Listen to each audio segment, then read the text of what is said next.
Saudara dan saudariku yang terkasih, pada hari ini kita akan merefleksikan Injil Lukas bab 9 ayat 22 sampai dengan 23. Di hari kedua retret agung ini, Yesus membeberkan syarat-syarat menjadi murid Kristus.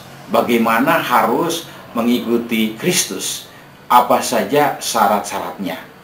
Dan syarat-syarat ini sangat jelas dibeberkan oleh Yesus dalam Injil Lukas bab 9 ayat 23. Bunyinya begini: setiap orang yang mau mengikuti aku harus menyangkal dirinya, memikul salibnya setiap hari, dan mengikuti aku.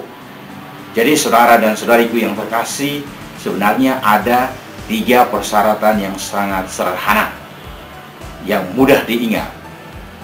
Yaitu pertama itu bahwa harus menyangkal diri sendiri. Yang kedua, memikul salib kita setiap hari. Dan yang ketiga adalah mengikuti Yesus. Saudara dan saudariku yang terkasih, menyangkal diri sendiri, ini satu ungkapan yang memang tidak mudah, tidak gampang untuk dilaksanakan. Ya, mudah diucapkan, mudah diingat, tetapi untuk prakteknya memang sangat sulit. Menyangkal diri. Menyangkal diri pertama-tama harus dipahami begini. Menyangkal diri sendiri berarti memilih Yesus di atas segala-galanya. Kita memilih Yesus di atas segala-galanya. Kesenangan kita mungkin berbuat ini, tetapi karena mengikuti Yesus, memilih Yesus, maka kita harus melaksanakan hal yang diinginkan oleh Yesus Kristus. Itu menyangkal diri sendiri, memilih Yesus di atas segala-galanya. Keinginanmu mungkin mau melaksanakan sesuatu yang lain, tetapi karena mau mengikuti Kristus, maka Anda harus mengikuti kehendak Dia. Contoh yang paling praktis, hari Minggu sebagai orang Katolik itu harus pergi misa.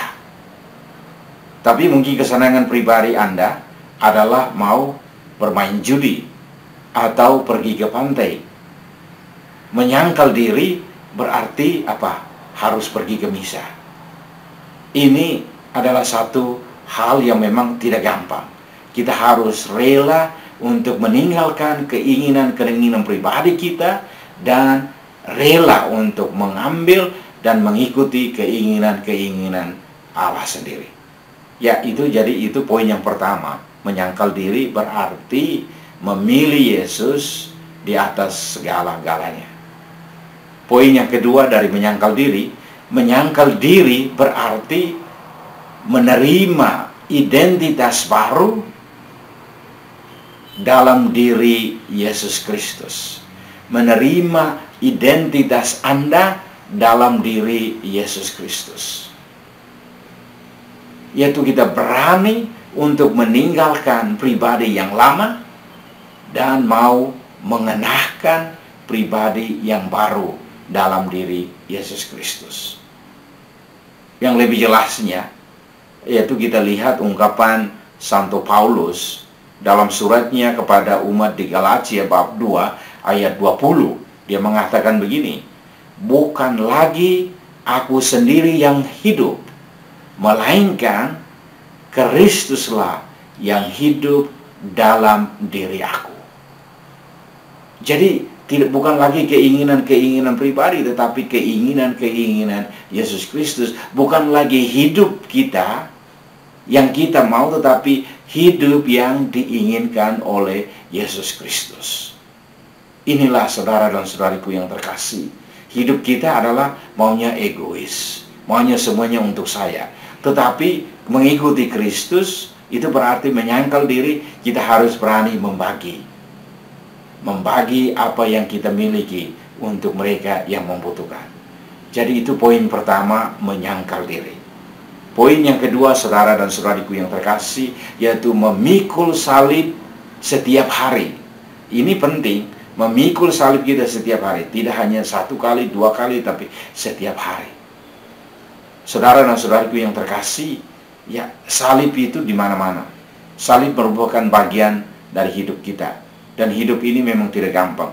Orang Inggris selalu mengungkapkan sekian. Dia bilang, why life is so hard? And what can you do about it? Ya, mengapa hidup ini begitu susah, begitu sulit? Dan apa yang Anda lakukan terhadapnya? Saudara dan saudariku yang terkasih, yang kita lakukan setiap hari, bahwa hidup ini sulit, itu harus memahami, sehingga tidak selalu gampang, tidak selalu mudah. Tetapi bagaimana kita menjalani hidup kita?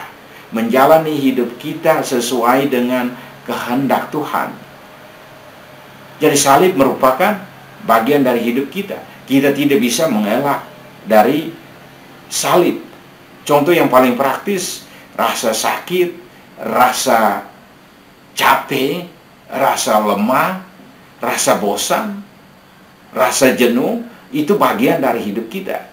Tetapi bagaimana kita menanggapinya, bagaimana kita menjalaninya, itu yang sangat penting.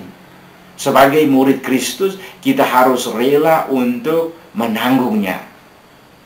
Itu yang Yesus lakukan. Sekalipun Yesus tidak berdosa, tapi bahwa dia memikul salib. Dan rela mati di atas kayu salib. Jadi salib bukan lagi menjadi beban, tetapi salib menjadi kesukaan. Makanya, saudara dan saudariku yang terkasih, ketika kita melihat Yesus di atas kayu salib, kita tidak melihat berapa besar dia menderita, tetapi kita lebih fokus pada berapa besar cintanya terhadap Anda dan terhadap saya. Ini adalah makna salib. Jadi bagaimana pengorbanan kita? Jadi kita tidak bisa melihat bahwa, oh, orang tua ini begitu mengorbankan diri jadi dia menderita. Tetapi kita melihat begitu besar cintanya terhadap keluarganya, sehingga dia berani mengorbankan segala-galanya untuk keluarganya. Cintanya begitu besar terhadap kita, Yesus berani rela mati, dan mati di atas kayu salib. Ini adalah satu gaya hidup yang memang susah untuk dilaksanakan. Tetapi saudara dan saudariku yang terkasih, berkat bantuan Allah, rahmat Allah, pasti kita mampu menjalaninya. Karena kita mengikuti contoh yang diberikan oleh Yesus Kristus. Poin yang ketiga, saudara dan saudariku yang terkasih, mengikuti Kristus. Mengikuti Kristus berarti apa? Kita harus mengikuti perintah-perintahnya. Kita harus mengikuti kehendak-kehendaknya. Jadi kita yang harus mengikuti Kristus, bukan Yesus yang mengikuti kehendak kita.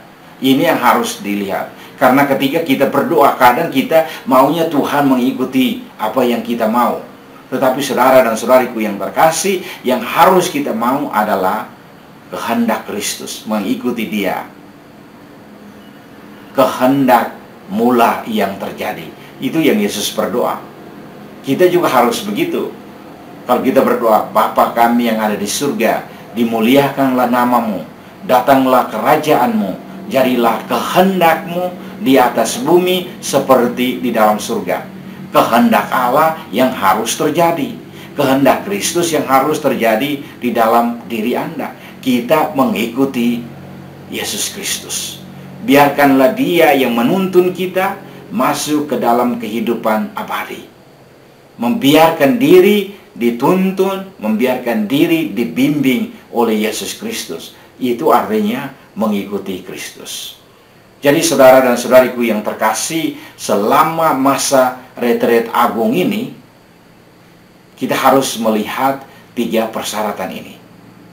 Kalau kita betul-betul memahami yang ini, maka retret agung Anda selanjutnya, di hari-hari yang akan mendatang ini, pasti gampang. Harus melihat itu. Jadi harus bahwa betul-betul menghayati perintah-perintah ini, menghayati persyaratan-persyaratan ini, menyangkal diri sendiri, memikul salib kita setiap hari, dan mengikuti Kristus. Saudara dan saudariku yang terkasih, semuanya ini bisa terjadi. Butuh doa, butuh kesabaran, dan butuh kesetiaan. Akhirnya saudara dan saudariku yang terkasih, bertobatlah dan percayalah kepada Injil. Semoga retret agung Anda berjalan sesuai dengan kehendak Allah dan sesuai dengan apa yang Anda harapkan.